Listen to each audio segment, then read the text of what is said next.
Well, hello, fellow SAR compatriots, and welcome to this special Zoom event in the honor of the birthday of our nation's first president and the man who was the very embodiment of the fight for freedom during the American Revolution, General George Washington.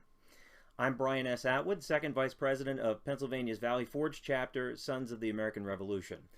Each year, we take the time to examine the life and career of the general during the Washington's birthday federal holiday in February. And this year, I have the honor of presenting Lehigh Valley-based author and businessman Jeff Finegan, who is going to speak to us not only about George Washington, but also the vast collection of Washington manuscripts which Jeff has collected over the years. Jeff has gained a reputation as a noted speaker on the topic of the nation's first president through his I Knew George Washington book series. The series is comprised of 3 titles at the moment: Colonel Washington and Me, 'Tis Well, The Life and Death of George Washington, and My Dear General, The Extraordinary Relationship Between George Washington and the Marquis de Lafayette. The series covers the life of Washington and is told by historic figures who knew him as well. Although intended for a younger audience, the majority of readers are adults who enjoy the unique perspective from which the stories are told. Jeff is a 1982 graduate of Seton Hall University with a Bachelor of Arts in Broadcast Communication. His interest in history spans from the Norman conquest of England to World War II, with a concentration on George Washington, as well as the American Civil War and early American architecture. A member of the Washington Association of New Jersey and the American Friends of Lafayette, his 4th book is currently being edited at Mount Vernon for historic accuracy and should be available in a few months. Jeff's lectures and book signings include such important historic destinations as Mount Vernon, Colonial Williamsburg, Valley Forge, Morristown National Historic Park, and Washington Crossing State Park, just to name a few. So please join me in welcoming Jeff Finegan to this special Washington's Birthday Zoom event. Brian, thank you for that wonderful introduction. And we are going to jump right in and do our best to get our presentation started. And I think we are going to possibly hold any questions that we might have for the end. And we are beginning with the logo of the book series, the I Knew George Washington book series, and which I will not expound on because Brian had done a pretty good job of explaining. It's nice to see some familiar names on the screen. I'm not a great zoomer, but I'm going to do my best to walk you through this process. So my wife and I began as manuscript collectors a few years back when I received a catalog in the mail that was some European items, but mainly items from the American Revolution. And I was enthralled with Washington at the time and began to collect people that knew him or had some sort of interaction with him. So what I've done in this presentation is put the manuscripts in chronological order, and then and we begin with the folks that lead up to Washington, and then at one point we'll go strictly to Washington, and in the same chronological order we will walk you through that those items as well. So the first document that you see on your screen is actually of interest, but it doesn't appear in, it's the only one that we're going to show you today that doesn't appear in any of our books. I actually when I purchased a document, this came as an add-on. I didn't even know that it was part of the lot. So I'm starting out with this, but it is it's the signature of Thomas Penn with the date of 1736, a son of William Penn. But of interest to those in Pennsylvania, it mentions on the second line Indian charges, but it's got the name of Logan as well as Conrad Weiser, who were Indian agents during the time that the Penns were the proprietors of Pennsylvania. So this is one of our earlier pieces with the interesting mention of two people, again, Logan and Weiser, who were very, very active in Indian Native American affairs in Pennsylvania. So again, I think that might be our earliest date. So we're going to start out with that one, and a nice signature of Thomas Penn. I know local businessman, Lehigh Valley businessman and philanthropist Andy Dobb is a big collector of Penn signatures, namely William Penn. So he'd probably enjoy seeing this one. But so let's move on. So we're entering the book series itself in chronological order, and because I've got some Zoom things up here, I'm not always able to see the dates, so bear with me.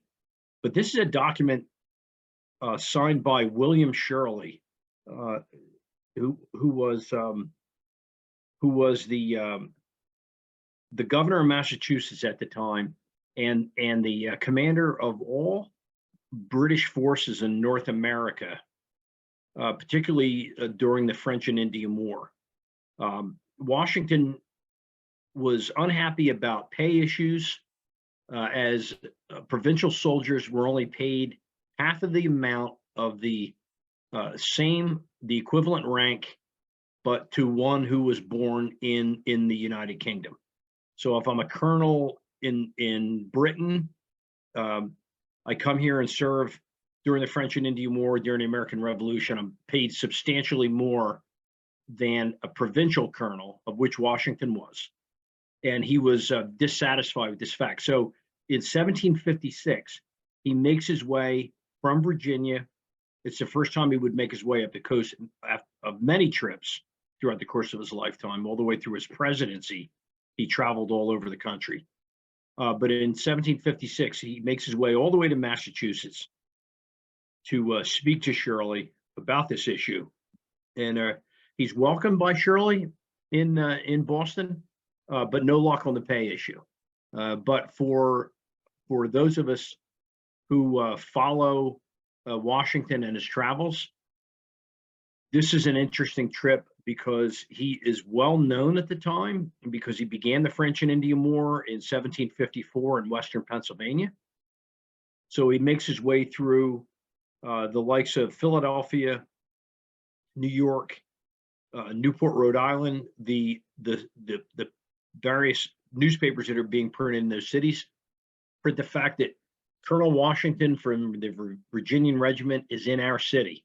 So as early as, again, the mid-1750s, Washington is recognized as he makes his way up the East Coast.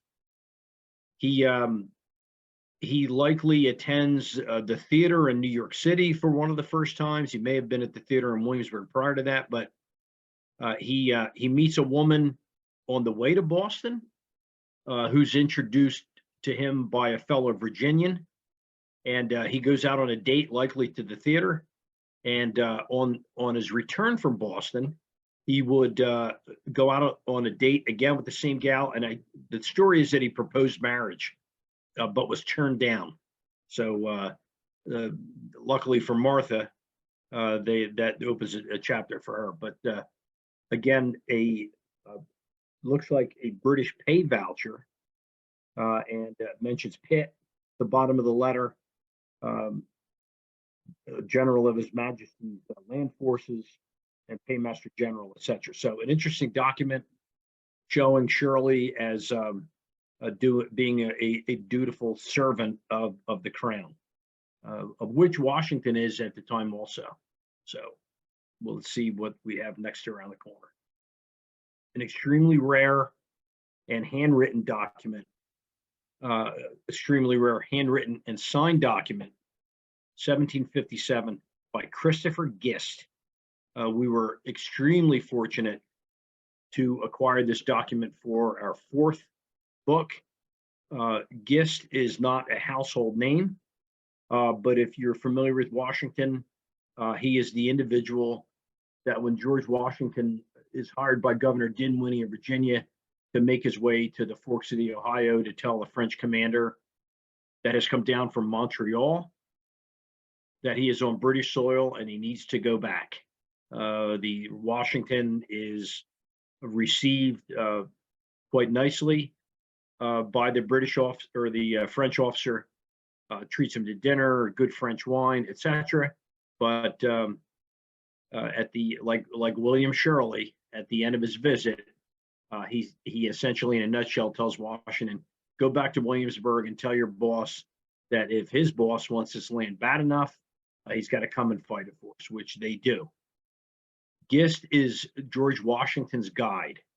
He's the individual that Washington hires to take him out there to meet.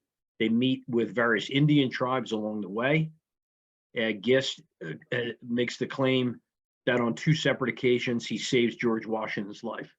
One, when a native guide who is escorting them and is armed gets out in front of them with his musket, turns and fires at Washington, and Gist knocks Washington out of the way so he's not struck by the ball.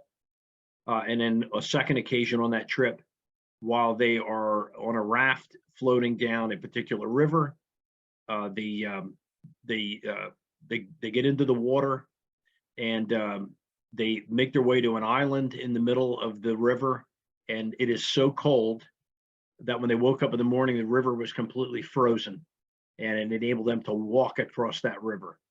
Gist lays claim that Washington wasn't doing so well in the water, and he saved them there as well. But again, if you've read enough on early Washington, now this is prior to the beginning of the French and Indian War. This is 1752.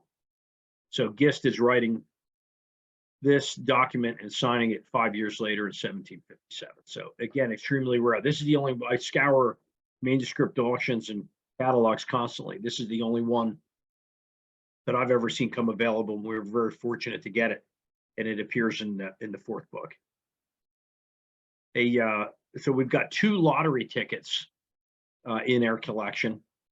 This is one with a very familiar signature, that of John Hancock. So if anyone's ever visited Boston, Massachusetts, you're familiar with the downtown area and Faneuil Hall. What you might not know is that the one that you're visiting, and it's a beautiful building, is actually the second Faneuil Hall. The first one burned, I think, for the rebuilding of Faneuil Hall, as you can see there. So it's a lottery that Hancock, who is a prominent businessman in Boston, is running to rebuild Faneuil Hall in June of 1765. So we thought that was interesting for the collection. With Hancock's signature, obviously his most famous signature is the first signature on the Declaration of Independence. He signs it. I think he signs it on the 4th. Most everybody else doesn't sign it till August. So his signature would be on there by itself for quite some time. If I'm not mistaken, Charles Thompson, who appears in this presentation as the Secretary of Congress, may have countersigned, witnessing Hancock's signature, Hancock president of the Second Continental Congress at the time. But the reason that we acquired it in June of 1775 in Philadelphia, when Washington is given the command of the Continental Army in the rank of general, his commission, which I believe is in the National Archives, bears the signature of the president, and that is John Hancock. So that's one of the reasons that we acquired it. I should remember this, but the Hancock's fancy work underneath his signature has got a name, and allegedly it's got something to do with folks desiring to falsify your signature, and for some reason this is some sort of security issue that prevents that from happening. Be an interesting one to look up and see exactly what that is. But if you look, we've got plenty of long S's, which we'll see S like long, S like Sam, that we'll see throughout these documents. And from what I've looked into, it's more of a German. The Germans used it more, and it was picked up by the British. The long S that appears as an F, like Frank, that has confused people for years, used as an S, and the long S appears after so many other letters or something of that nature, but you'll see that used throughout. A piece of Virginian money is our next slide.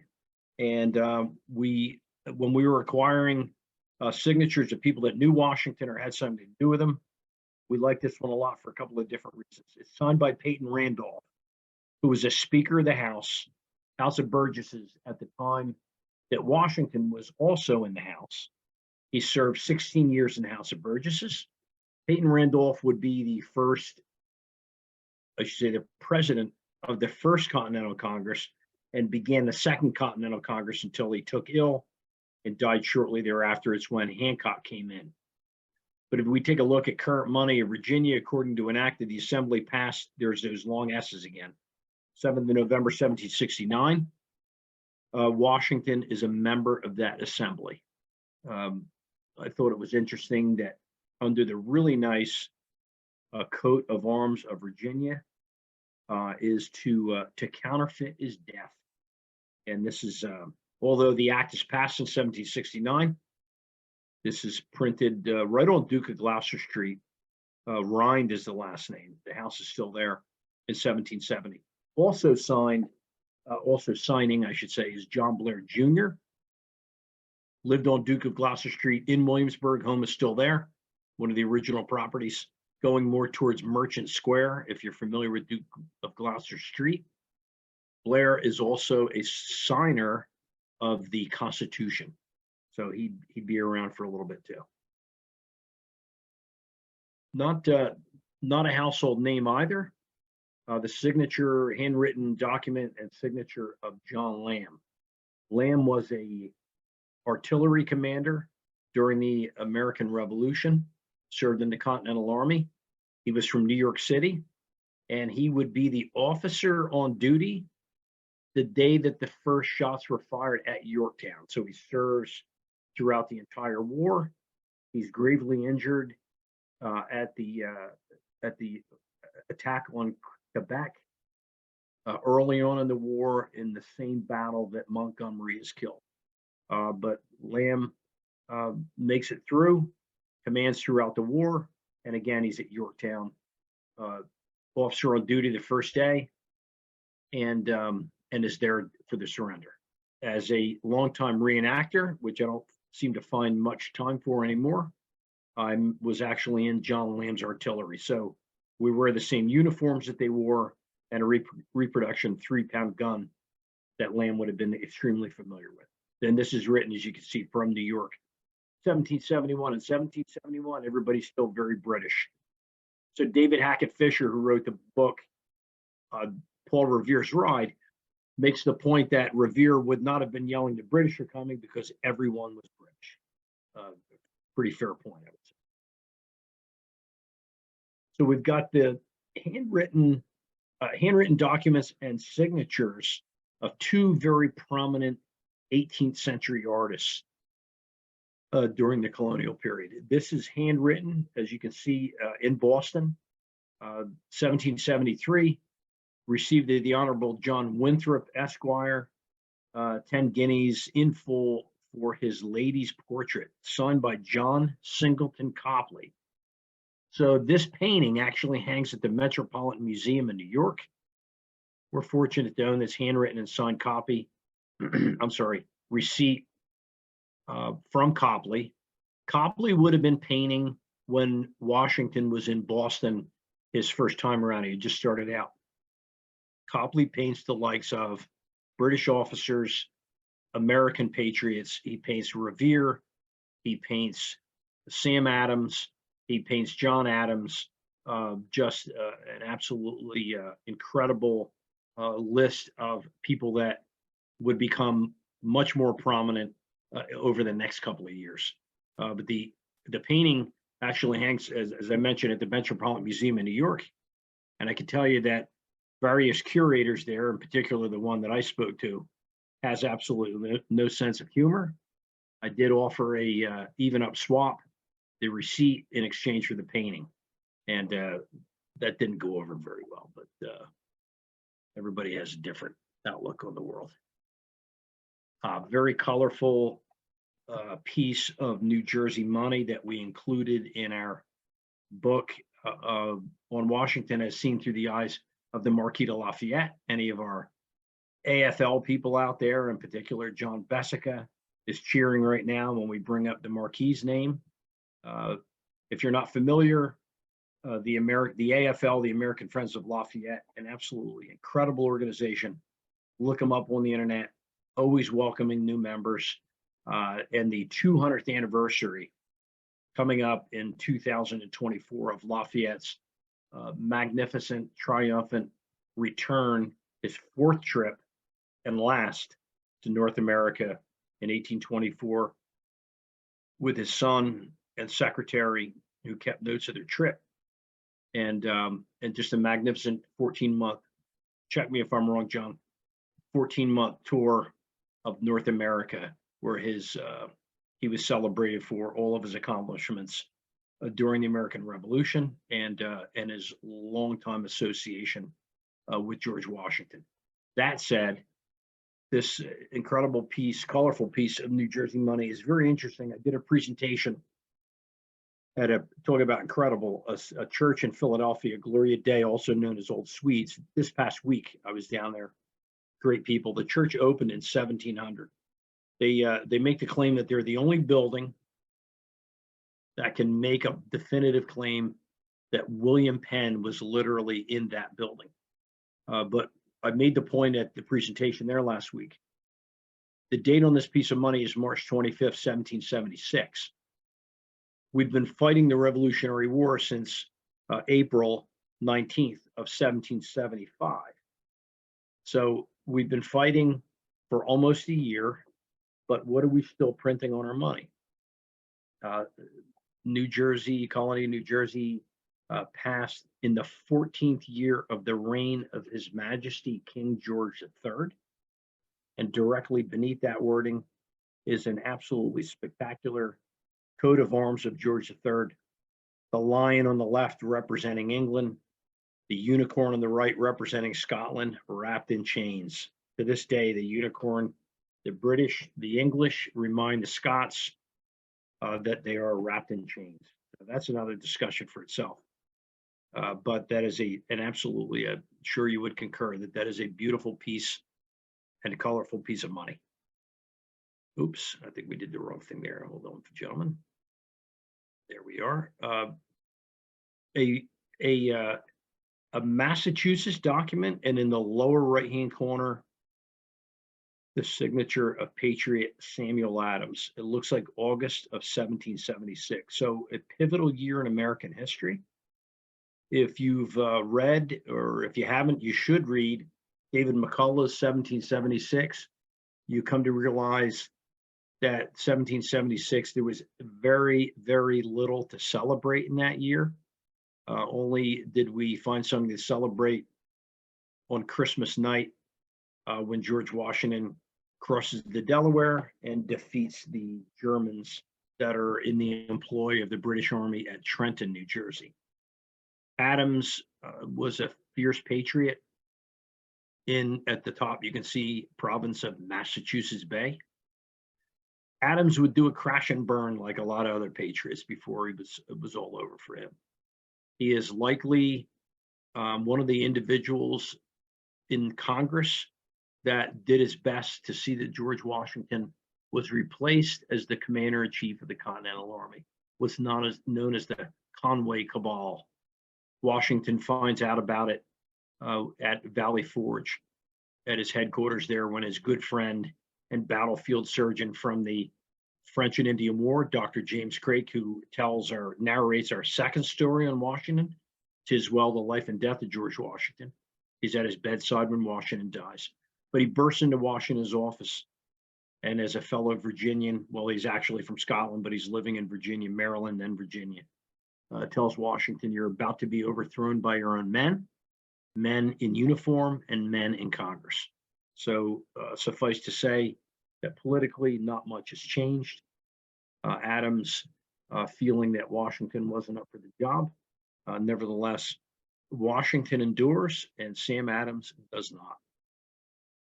At the top of the page, the signature of King George III.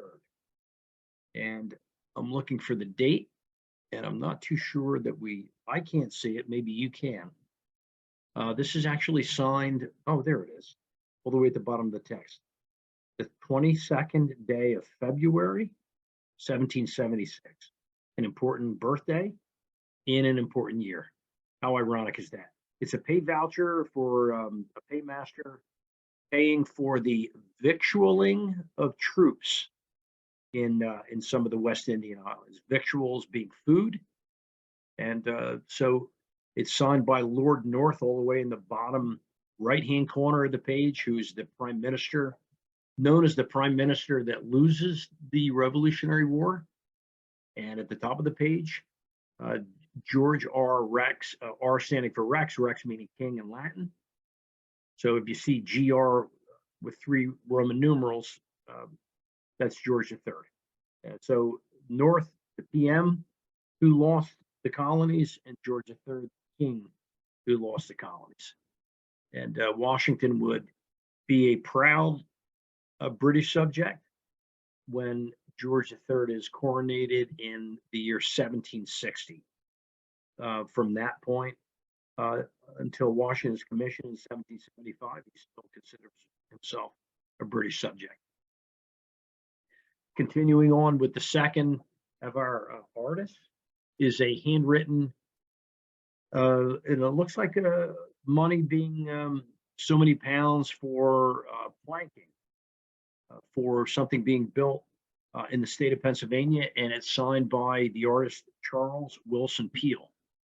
Peale is not only the artist that paints Washington from life more than anyone, but he is a soldier in the Continental Army. He's in the revolutionary camps with Washington. He crosses the Delaware on Christmas night and engages in the fight against the Germans.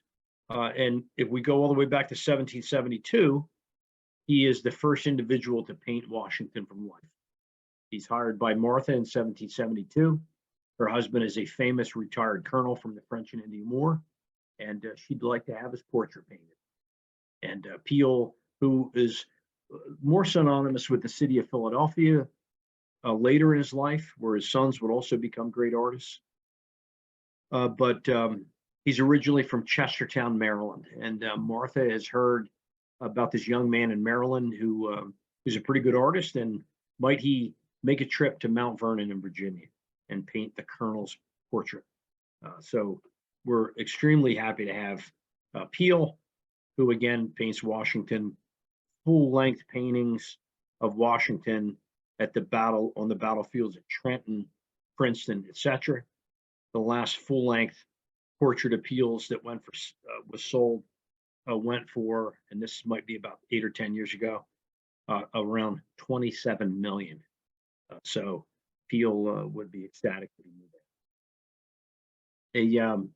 No date and no place, but a dinner invitation to join General Washington. Mr. Howe is a congressman from the state of Rhode Island at the time. We know who wrote this.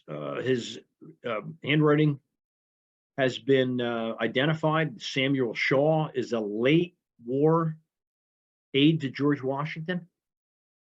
So we, the people that did the work behind this and identifying it, placed this in New Jersey, down around the Trenton area, as Washington was making his way from New York, the last encampment in New York, ultimately to Maryland, Annapolis, Maryland, where he would resign his commission.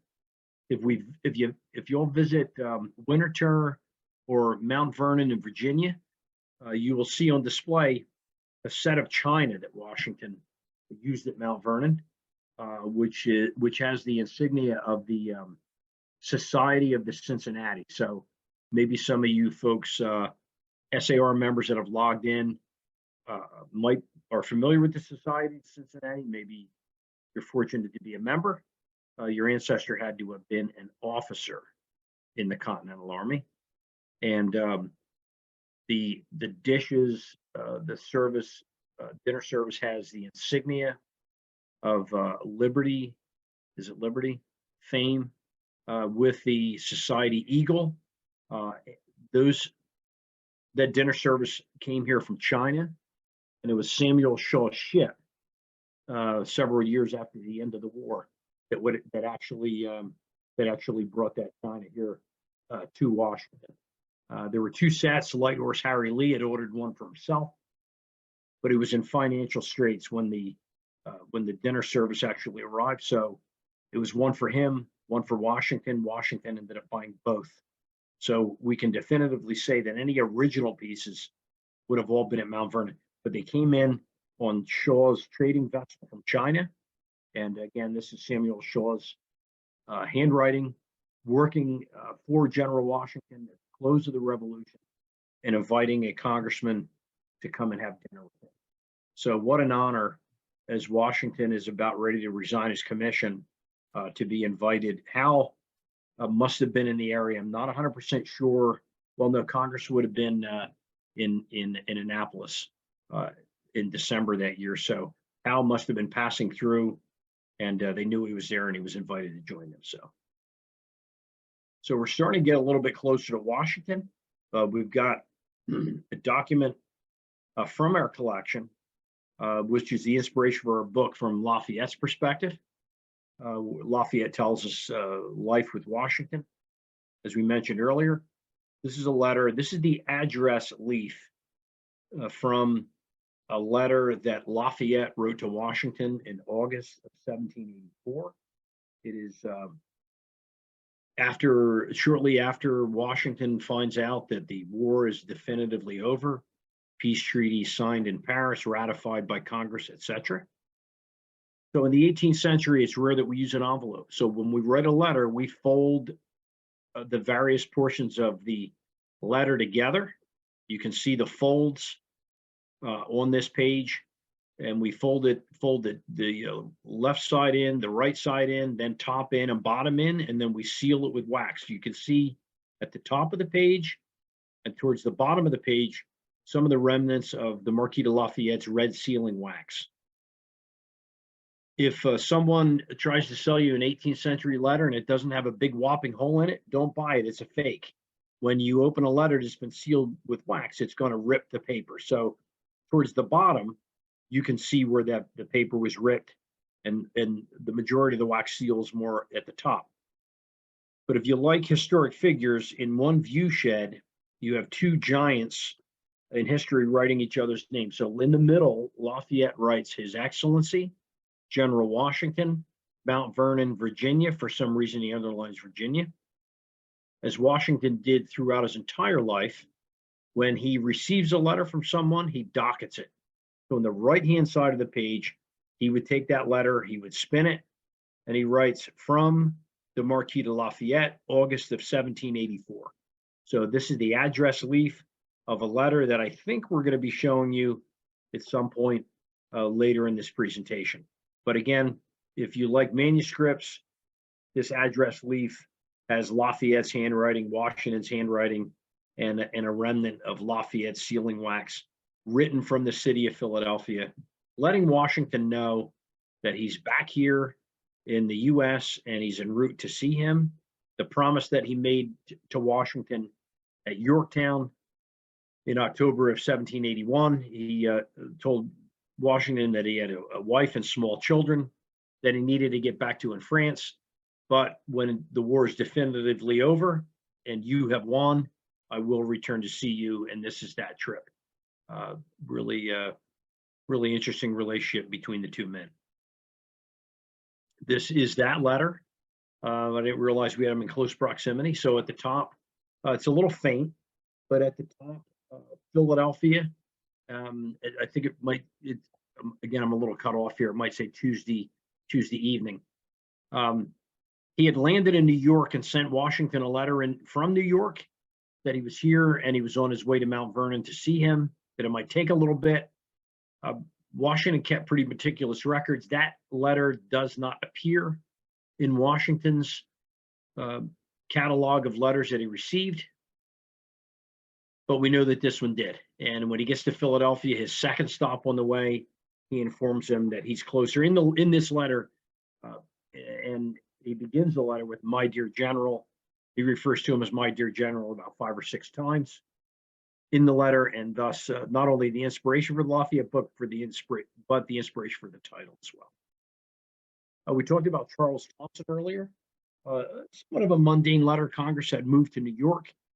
As the Secretary of Congress, Thompson was looking for a place to live, and he something to the effect in New York, in Queen Street, where the post office is kept, he was looking for a place to reside.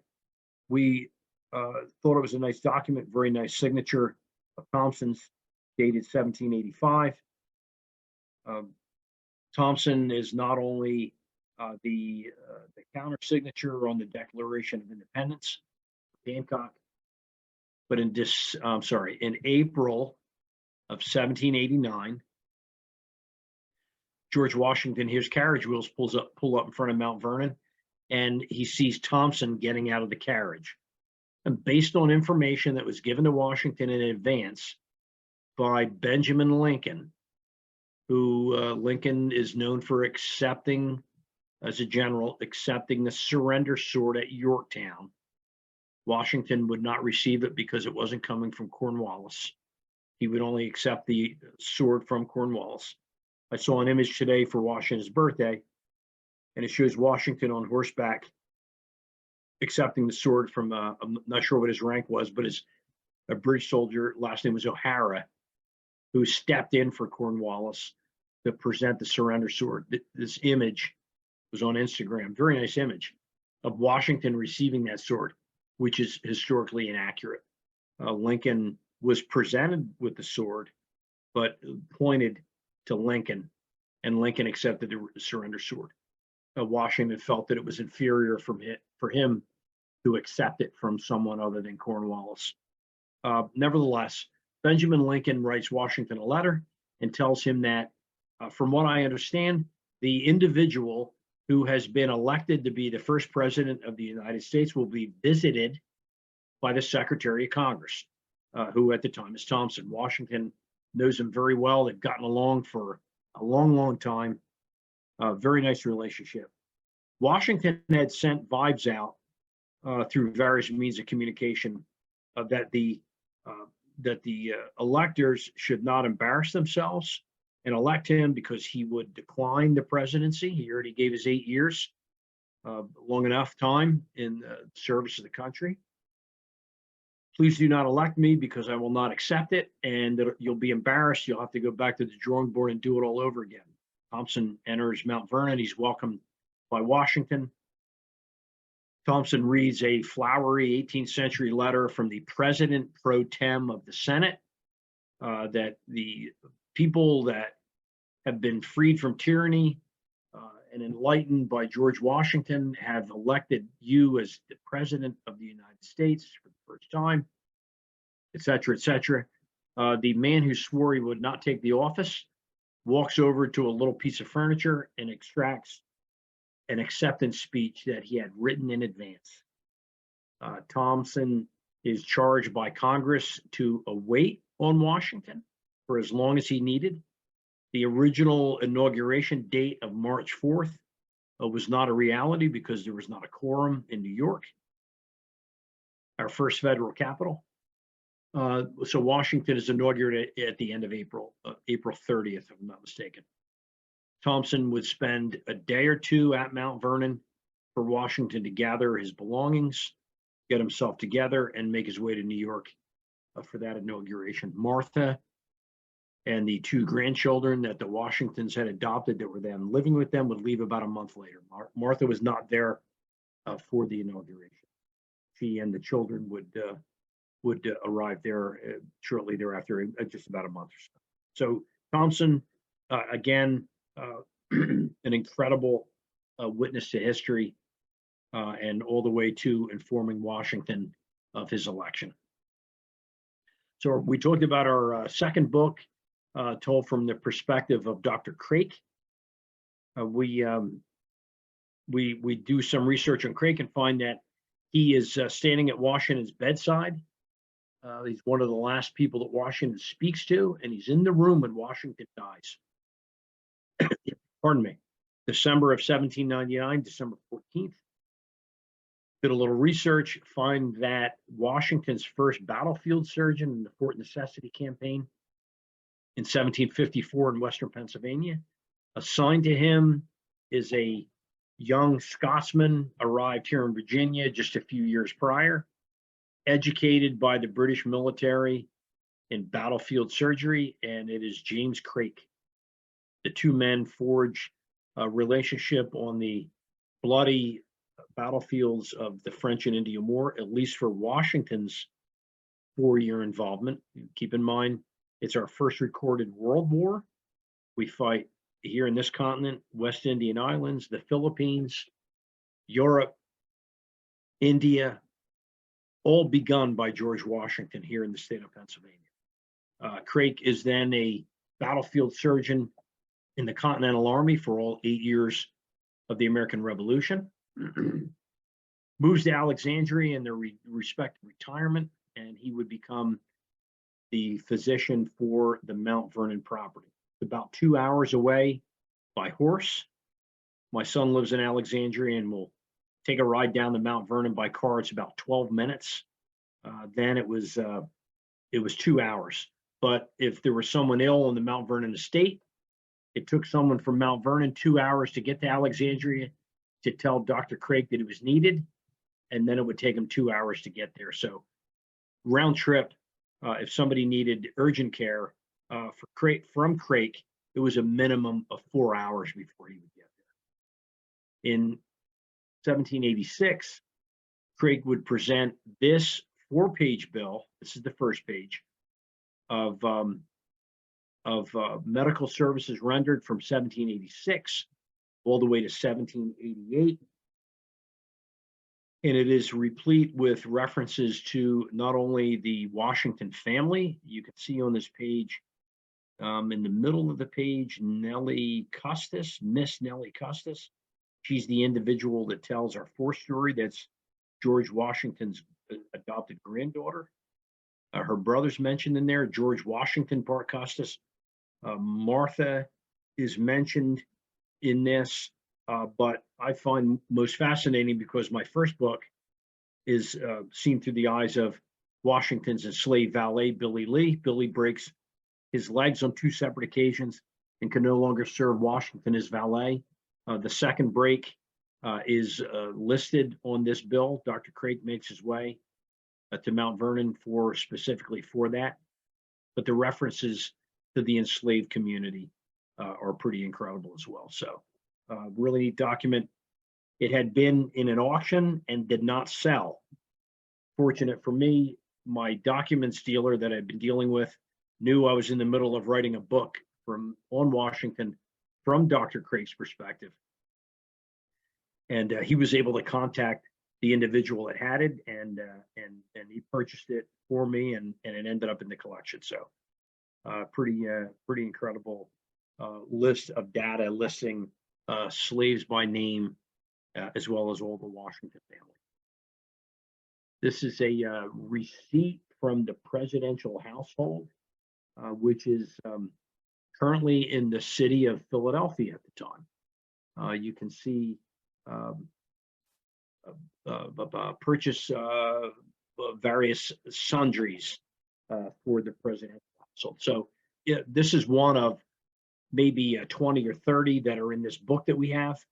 Talks about purchasing firewood, hay for animals, etc., and various managers that write these out. This one's signed by Frederick Kitt, who would have gone out and done the work. And again, my screen is slightly obscured by our Zoom heading, but I'm not too sure who exactly writes this. We have another one. There's one of these with Washington's birthday on it. This might well be the one. Well, we just got done talking about Dr. Craik. He has a son that he names after Washington, George Washington Craik, who works as a secretary for Washington at the presidential mansion in Philadelphia. We do have a document or two from him, as well as Bartholomew Dandridge, who was Martha's nephew. Washington was in the habit of hiring family members and or close friends to work for him, not only during his presidential years, but also during the American Revolution and in his retirement back at Mount Vernon. So somewhat mundane. The Library of Congress wanted this one in the worst way, but we put the phone call in to purchase it just before they did. We're happy to have it. In a beautiful hand, an actual official government document. You can see the date, July 22nd, 1789. So the letter is sent from Samuel Otis, who's working for the Congress at the time. It's addressed abbreviated. His name was Tobias Adams Toby Lair, Esquire, Secretary to the President of the United States. Just want to point out that Otis is the individual who is holding the Bible when Washington takes the oath of office. So Otis is an eyewitness, and here's Washington utter his famous words, which are not part of the oath at the end of it. So help me God. So this is the cover of this official government document. It appears in our fourth book. Our fourth book is Martha's granddaughter, Eleanor Nellie Parke Custis, adopted by Washington, telling us what life is like living in the presidential mansions. And this is, we're extremely fortunate to acquire this for this book because it shows the 1 year that the federal government was in New York City. And there's the actual letter itself. Compliments to Mr. Lair, mentions the president, copies of journals under consideration for bills presented to the House of Representatives and under consideration in the Senate. And again, that date.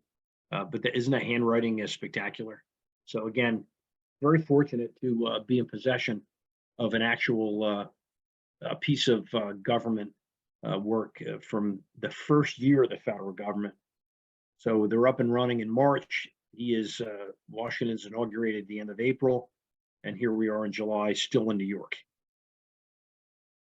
Not found in any of our books, but I put this in the presentation. We talked about Tobias Lair. Lair takes a little leave of absence, and he's in London on business. It doesn't not chock full of great information. He's discussing with the two gentlemen that are listed in the upper left-hand corner.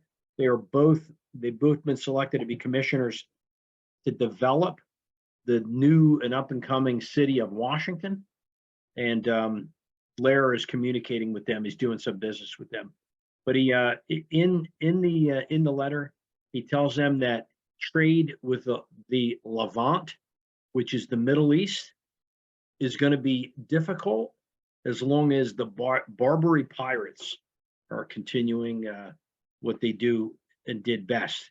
So interesting to have a letter with the Barbary pirates mentioned in it. They would be a thorn in all the way up into Jefferson's side. I know at least that, but Lair is in London in 1794, and he is aware of what's going on in the Middle East. A difficult letter to read. The gentleman who writes this to a friend is a Baltimore resident. It's April of 1799. George Washington is retired back at Mount Vernon. And in the letter, he writes to his friend that he and another individual had stopped at Mount Vernon to visit General Washington. They were invited for dinner and, quote unquote, strongly pressed to spend the night by General Washington. We included this in our first book, which is a majority of the story is Washington and his affiliation with slavery as seen through the eyes of his enslaved valet, Billy Lee. Why do we include this? In 1 year in the retirement, the Washingtons have over 600 overnight guests. And who's doing the work? The enslaved community. So out of deference to the enslaved community, with Washington inviting them for dinner and to spend the night, it underscores the pressure that Washington's fame, somewhat inadvertently, would put on the enslaved people, particularly the ones that worked in the mansion house at Mount Vernon.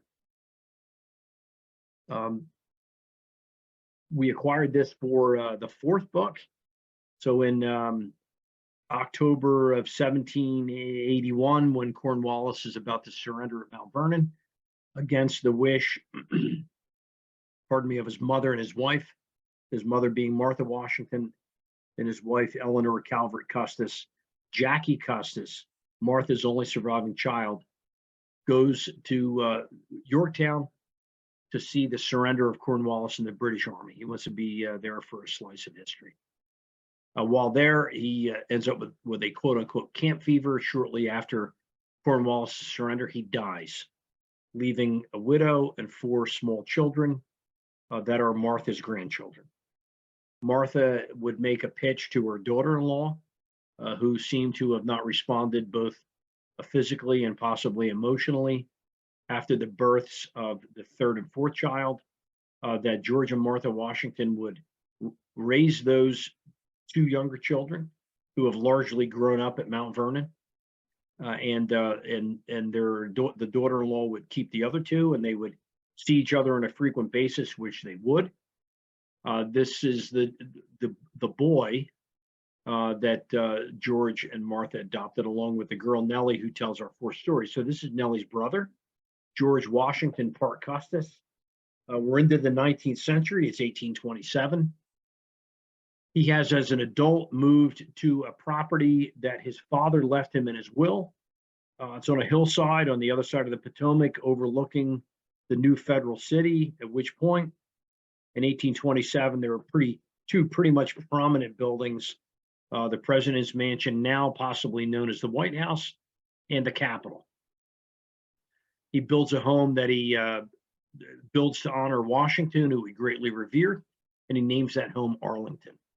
His daughter Mary would eventually meet, fall in love, and marry a very dashing federal officer by the name of Robert Edward Lee, who would ultimately inherit the property that his father-in-law built. When Lee is summoned by Lincoln to take command of the Northern Army, Lee informs Lincoln that he's a Virginian before he's anything and puts a gray uniform on instead. The federal government seizes that property. When some of the first federal soldiers die in the American Civil War, what's the best place to bury them? And that would be in Bobby Lee's backyard. Thus the beginnings of Arlington National Cemetery. All began here with George Washington Parke Custis, Nellie's brother, and we were able to acquire this for our 4th book as well. The handwritten, looks like the same year, 1827. Handwritten and signed by Lawrence Lewis, again, not a household name. Lawrence Lewis is a nephew of Washington's. In Washington's retirement, he needs a male, particularly a family member, to come to Mount Vernon and help him with his entertaining duties. As he's gotten older, he likes to retire early in his retirement from the presidency. Lawrence Lewis, who is raised in Fredericksburg, Virginia, with his mother, Betty Washington Lewis. He comes to Mount Vernon and he helps Washington with those duties. Serving in the female role to help Martha is her granddaughter, Nellie. And again, I'll keep repeating, she's the gal that tells her 4th story. She meets Lewis. They fall in love. They are married. She selects George Washington's birthday, unfortunately for him, his last birthday. That wedding anniversary for the Lewises would be in 2 days on the 22nd of February. And she would have, because her father's deceased, he would ask Washington to give her away. They descend the staircase at Mount Vernon. She's in her beautiful wedding dress, and he's wearing one of the uniforms that he either wore during the Revolutionary War or the same color and design of one that he had constructed shortly thereafter. It's a beautiful night. The minister that does the wedding would be back before the year was up to do Washington's funeral service, unfortunately. But we mentioned in our first book on slavery that the enslaved community that worked in the house was very close to all these folks involved. Martha Washington, George Washington, Nellie, Lawrence working in the house. They were invited as guests to the wedding, and they were also invited to partake in the wedding feast afterwards. So again, Lawrence Lewis, not a household name. If anybody likes architecture, he and Nellie would build a place called Woodlawn, which is not far from Mount Vernon, but was on property that Washington donated them. We'll touch upon that a little bit later. The only document in our collection that we're using in all 4 of our books is a handwritten survey by George Washington in the year, down in the lower left-hand corner, March of the year 1750.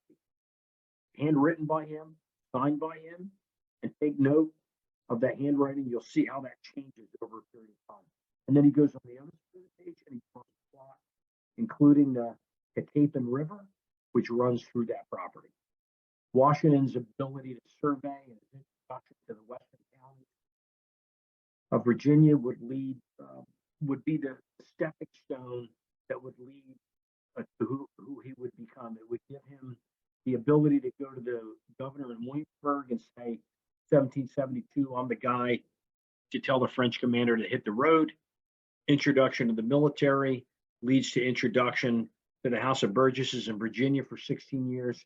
It takes him to the First and Second Continental Congress. Second Continental Congress selected to be the commander-in-chief of the Army.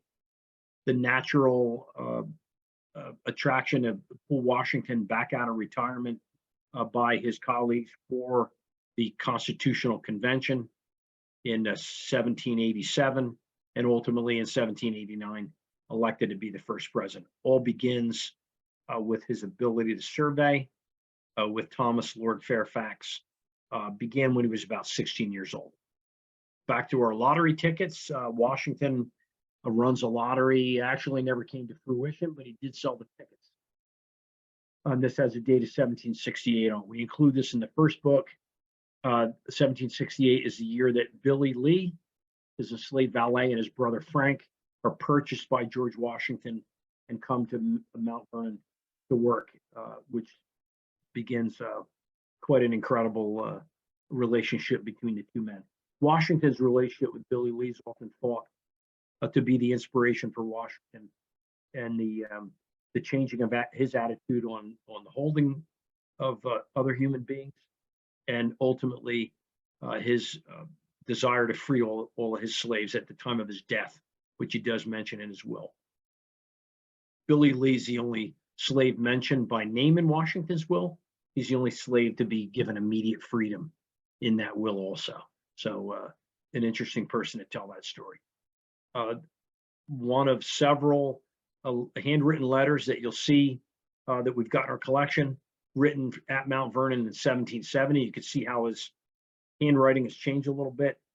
If you, we've got some interesting tidbits of information in this letter. If you look at the in the lower right, you'll see a little seal tear on the right-hand side. Just above that is the abbreviated word tobacco. And then if you go 2 lines down in the middle, you'll see that Washington, to paraphrase, Washington prefers that Jackie, the same person that died at Yorktown, his stepson, Washington prefers his money be kept in England, invested in England, because there he is able to get 5% on his money. 2023, if you find 5% somewhere in a bank, let me know that, and I'll see you there tomorrow. The second side of that letter, it's written to a Jonathan Boucher, who was an Anglican minister and was a tutor to the children early on. He and Washington didn't have a great relationship.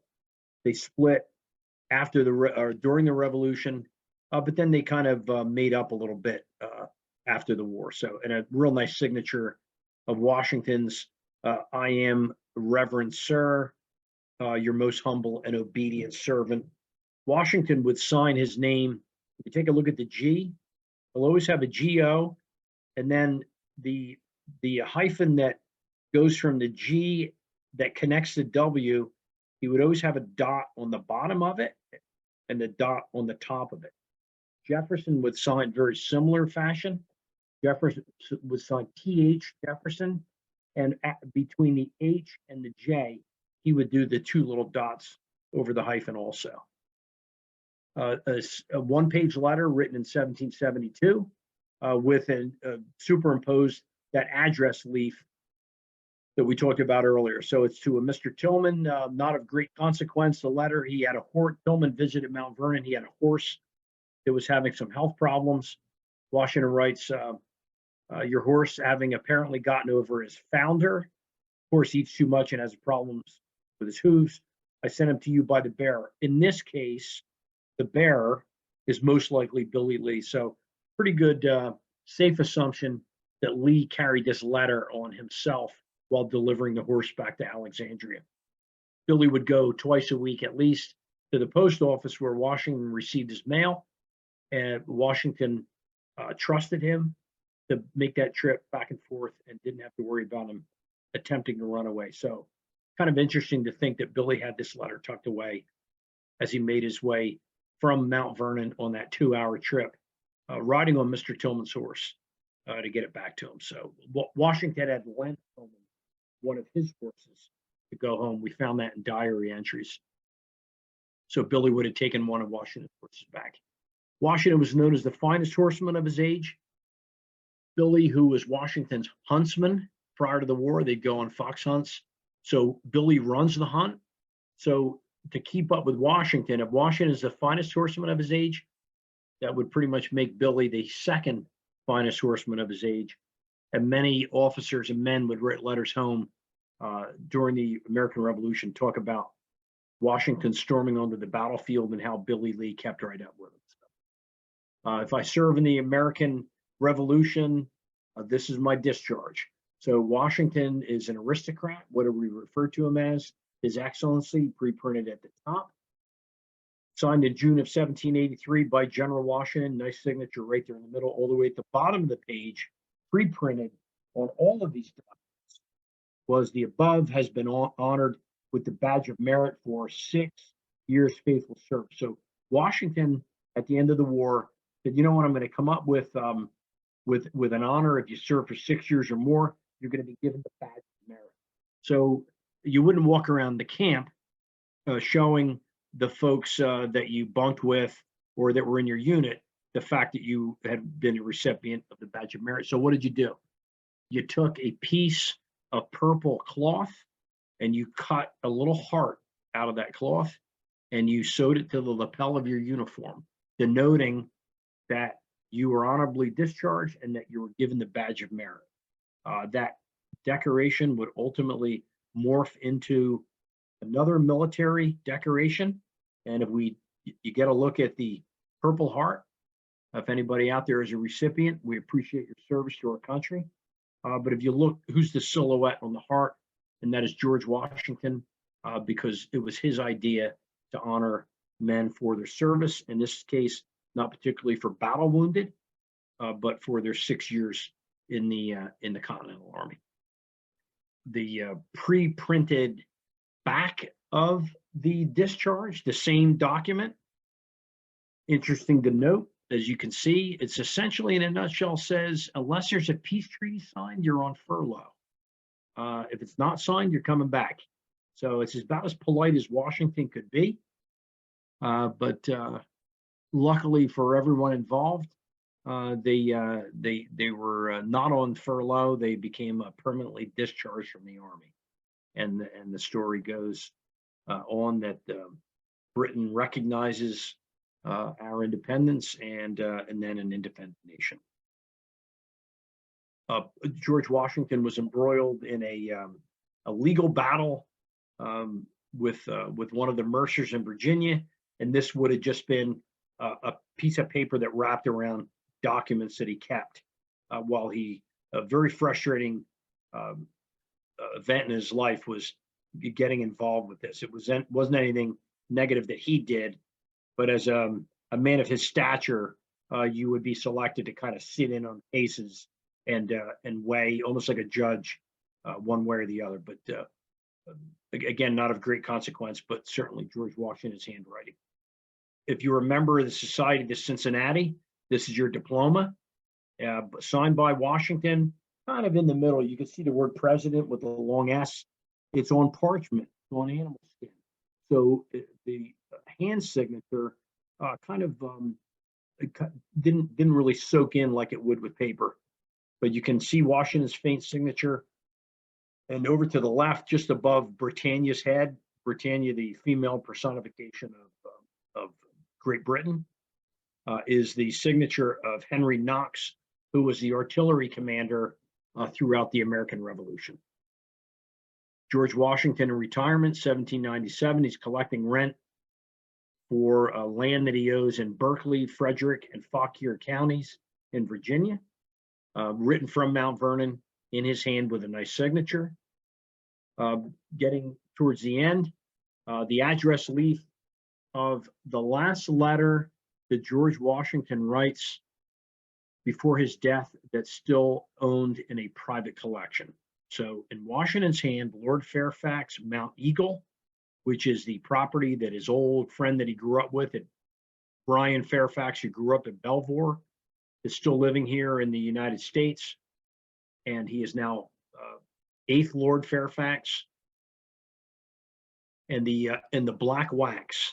So in researching the fourth book that I wrote, and wondering why Washington sealed in black, on September 23rd of 1799, he writes a letter to Lawrence Lewis and informs him that he is giving he and his adopted granddaughter, who married Lewis, Nellie Park Custis, 1,000 acres of land for them to buy a home at Woodlawn. And at the base of the letter, he writes in a postscript, now 2 months before this is written, I seal this letter to you in black because I've just been informed of the death of my brother. So I found that one quite by accident, and it answered the question as to why George Washington at this time in his life was sealing letters with black wax. In exactly 2 weeks from this letter being written, George Washington would die rather suddenly. His friend, who he writes this letter to, was so ill he could die any second. And in the letter, Washington very politely says to him, should your lordship's health permit, in the springtime, we will go out and look at this particular piece of land that they were speaking about. Washington is being very polite to Fairfax and saying, essentially, if you're still alive in the spring, we will go out and take a look. When George Washington's coffin is carried to the family tomb on December 18th, 4 days after he died, there are two men that walk behind that coffin. George Washington's lifetime friend, Dr. Craik, who we've mentioned on numerous occasions earlier, and Lord Fairfax. And there's a portion of the letter. It's a roughly 2.5-page letter that Washington writes from him. Beautiful penmanship, and one of the great pieces of our collection. And I think we're getting close to the end. I don't know whether we have. That's page number 2, and I don't know that we actually made our way to page number 3. So we're just going to continue on here a little bit, and we'll see what we have. Oh, there it is, and in George Washington's signature, and all the way down at the bottom, in Washington's handwriting, he's indicating that this is written to Lord Fairfax. So, well, this could be one last one, not in Washington's hand, but important enough to include here at the end. Written from Mount Vernon, December 15, 1799. It's the day after Washington dies. Washington's body is still kept in the house. It's written and signed by Tobias Lair, his secretary, who we had mentioned earlier. Lair is holding Washington's hand the night before when he takes his last breath. If you look on the right-hand side of the page, maybe 1, 2, 3, maybe 4 or 5 lines down, you'll see Dr. Craik mentioned in the letter.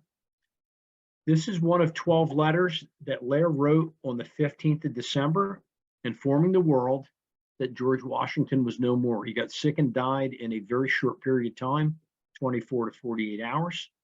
President Adams gets the first letter. He's still in Philadelphia at the time. government won't move until the next year to Washington, the capital, new capital.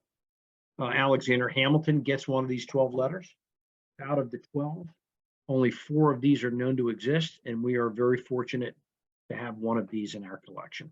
So Lair informing, in this case, in the lower left-hand corner, Colonel William Washington, a nephew of Washington's living in Virginia. There was another William Washington that fought in the Revolution from South Carolina, 2 different people. But at the bottom of the nearly last paragraph, he is informed, Washington is informed that he is to be one of 5 individuals selected by Washington to be executors of his estate, along as in the middle you can see with Lawrence Lewis and George Washington Parke Custis and several other Washington nephews. So very valuable piece of the collection as well. And that's the end of our presentation. And I'm going to do my best to include Brian back here, I think. Brian, you're there.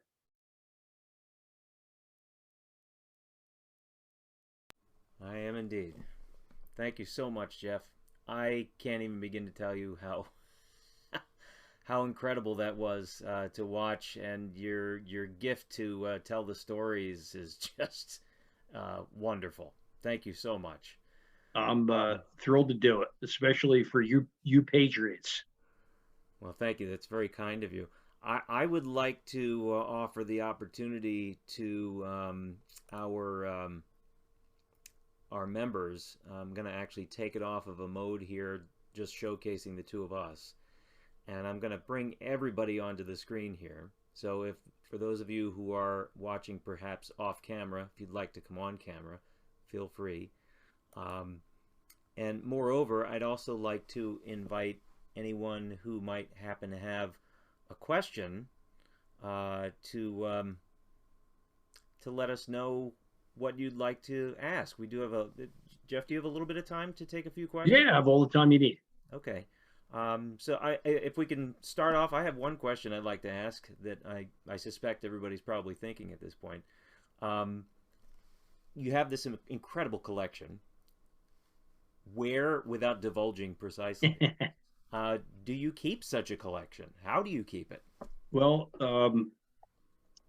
99.9% of the collection is in a bank vault. And with the only one that's home is the Society of the Cincinnati Diploma because of its size. Mm. Now, it had been folded up for years. You can see where it was folded if you got a close look at it. But I didn't want to continue to fold it that way. So it is, it's here at the house, kind of hidden away, but here at any rate. 18th century manuscripts are extremely durable. So it's often been said that you could take a letter that Washington wrote and a letter that John Kennedy wrote, put the 2 of them in a window, and at the end of the day, Kennedy would have disappeared and Washington would still be there.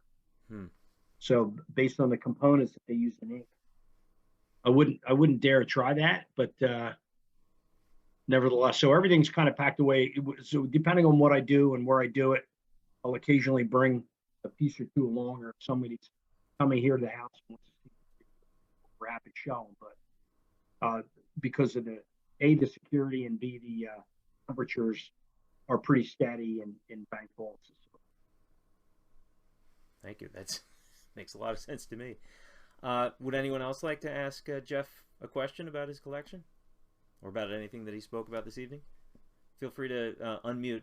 Bob, I think you're about to say something. You might want to unmute. All right. I was going to ask about the quality of the paper, particularly the paper money, the pound note.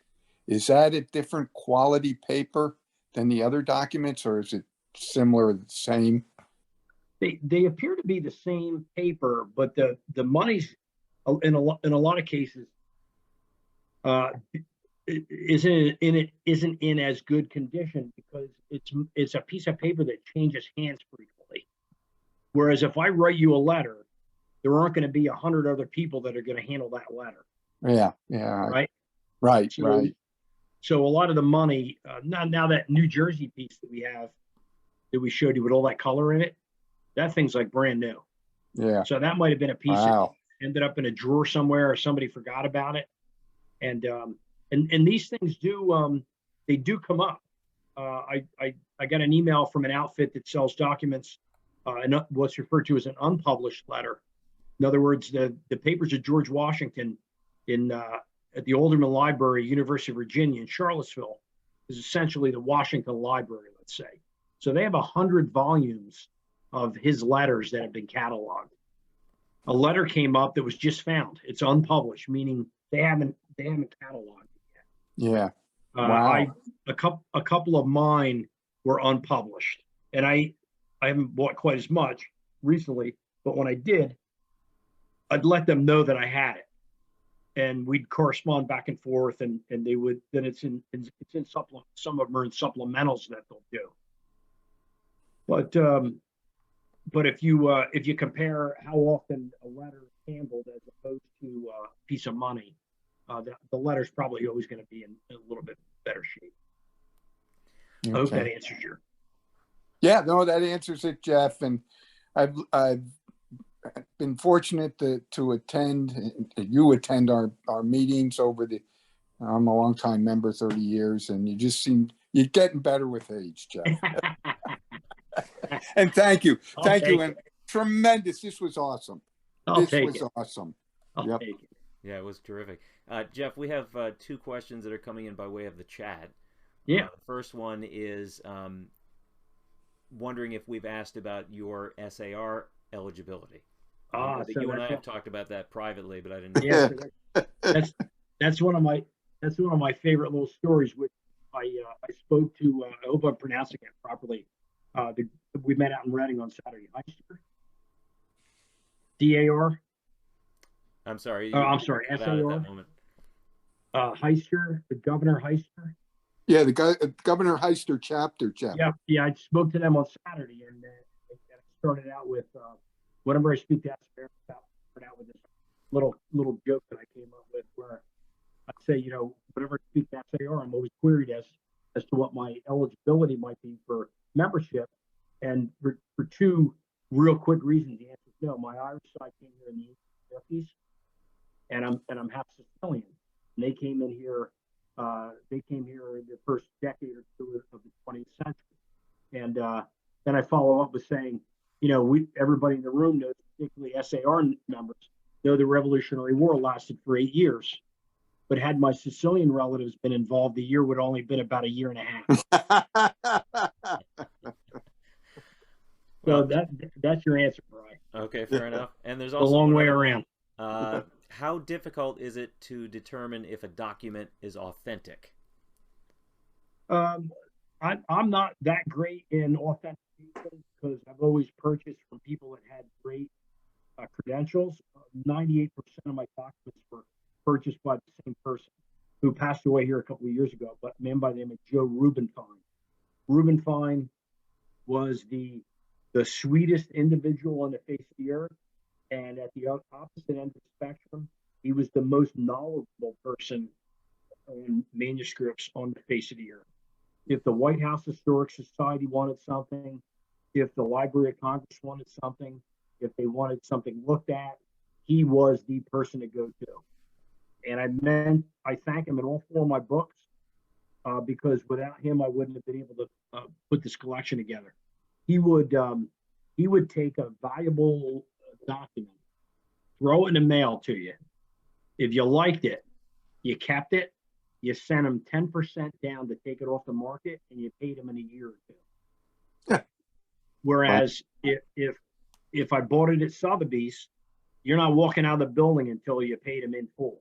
So without Joe, I would have never been able to collect what I did.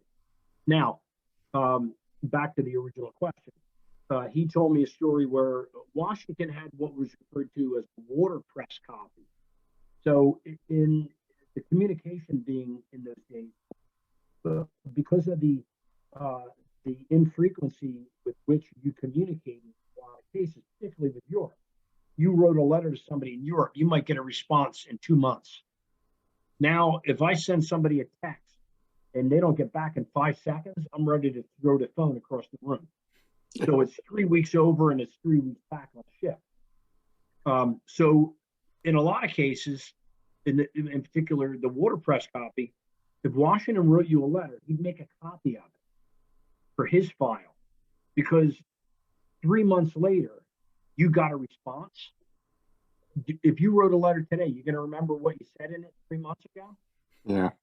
So you needed a copy of what you sent, because when the answer came back, you needed to go to your letter that you wrote to reference. I don't know what this guy's talking about without my copy, right? Right. So Reuben Fine had, he had sold a letterpress copy for $400 or $600. You know, it had a little value because Washington held the paper in his hand, right? It was in his possession, a few $100. The guy had it for sale for $16,000 as an actual letter. And Reuben Fine called him up and he said, you know, I saw you got this listed, and you know, and I know that what you're doing is fraudulent. And he wasn't too sure what happened after that. But I was looking at, studying it enough, I was looking at an auction in Texas, maybe 6 or 8 months ago. And it was a Washington document, and it said in his hand and signed by him. Well, the handwriting was not his. I knew it immediately. So I sent him an email. I said, item number such and such. I said, you're misrepresenting. I was very polite. I said, I'm not an expert, but I'm a collector.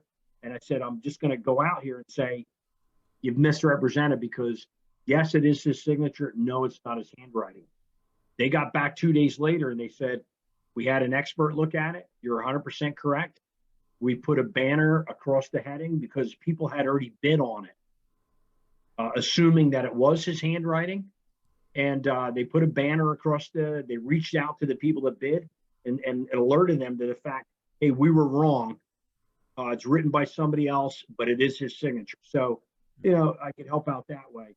But when you collect particularly one person, in Washington's case, because he served so many different roles throughout his life.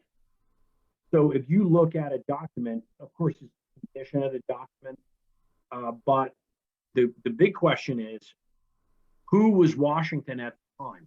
Was he a colonel in Virginia?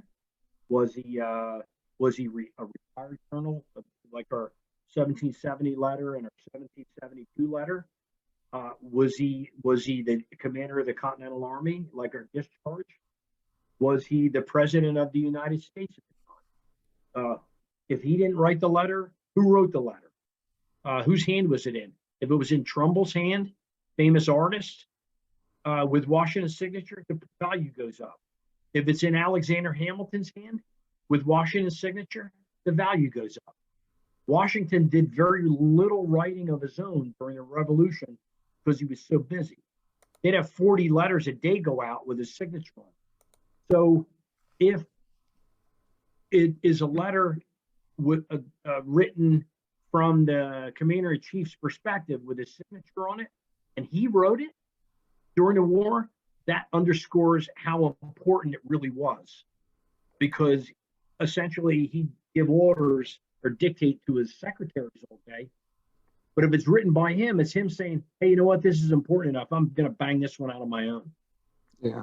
Right? Wow. Yeah. Interesting. Jeff, I want to respect your time. I appreciate, and I'm sure we all do here, we appreciate all that you've shown us this evening, and for taking the extra time to answer a few questions. Thank you so much from the bottom of my heart, and I'm sure that I speak for everyone to say that this was fantastic. It was wonderful. One of the best presentations we've had. Oh, yes. I just want to thank you again for taking the time this evening to do that for us here. It was my pleasure. Great. And I hope to see you all soon sometime. Thank you for your past patronage. I greatly appreciate it. Yeah. Thanks, Jeff. For all you all do as SAR members also. Thank you. Yeah. And I guess it's appropriate to say, one big huzzah for President Washington, happy birthday, right? Yeah. Thank you. And to you for your presentation. Thank you so Our much. pleasure. And, Good to see some familiar faces too. So John thanks again, Beska, Don. Hey, Don, how are you? Doing fine. There he is. Good. Good to see you, buddy. Yep. So again, on behalf of everybody, thank you so much, and we'll be seeing you around. All right. Thanks for See thinking of you. us. I appreciate it. Take care. Yep. Good night, all. Thanks. Bye-bye Good now. night. Thank you. Yep. Take care.